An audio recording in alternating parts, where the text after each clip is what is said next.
piétonne, signification, celui qui n'est pas dans le ton, artiste peintre. Donc, je suis un peintre qui a fait ses premières armes dans le graffiti.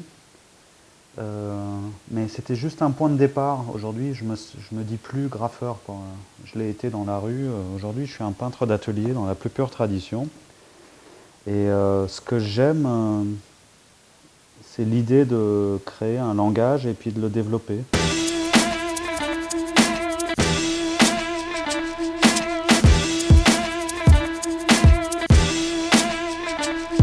Disons que j'ai déjà participé à différents trucs avec X-Pac, notamment la dernière fois lors de ma dernière exposition, Black Virgin, que j'ai fait en septembre. Et notamment aussi auparavant, j'ai fait aussi déjà bossé avec X-Pac aussi pour des sacs géants aussi customisés avec le graffeur Jai pour le salon de la glisse à Biarritz. Et donc moi, dès qu'il y a une proposition comme celle-là, à savoir un support à peindre ou quoi que ce soit, ça m'intéresse toujours. Et donc voilà, je trouve que c'était intéressant. En plus le concept de la vente après sur eBay avec les différents graffeurs, je trouve ça intéressant.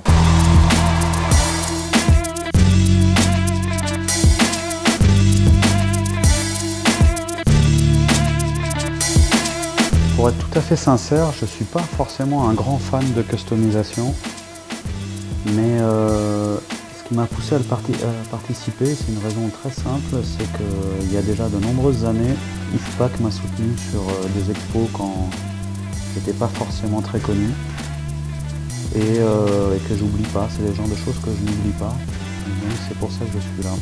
C'est une forme de remerciement.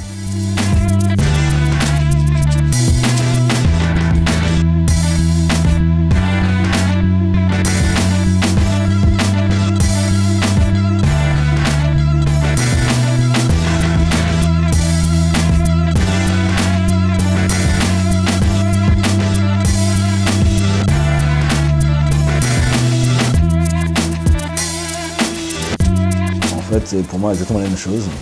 Il n'y a que le support qui diffère. Et à voir que là, il y a un volume. Sinon, la préparation est exactement la même. Une étape avec ce que je suis en train de faire là, c'est une trame de lignes assez épaisse, liée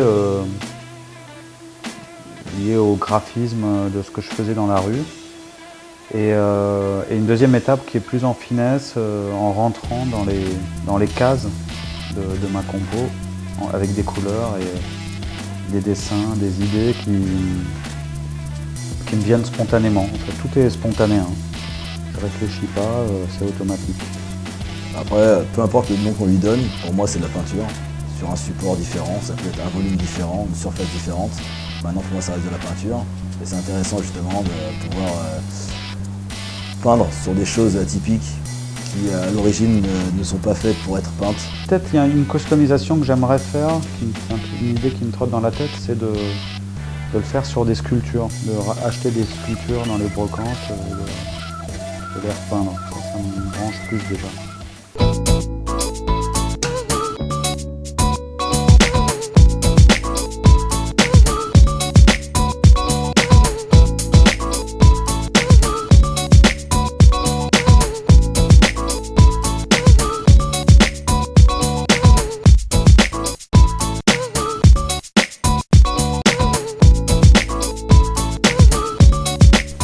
Mon premier tag, je m'en rappelle très bien, c'était en 1985 à la gare de Bure-sur-Yvette sur la ligne RER B. J'ai posé mon premier tag en 1987 en région parisienne. Et à partir de là, j'ai jamais arrêté, enfin, j'ai compris, c'était une révélation en fait. Quelques jours après, j'ai dit à ma mère que j'allais faire ça toute ma vie. Et puis depuis, c'est ce que je fais.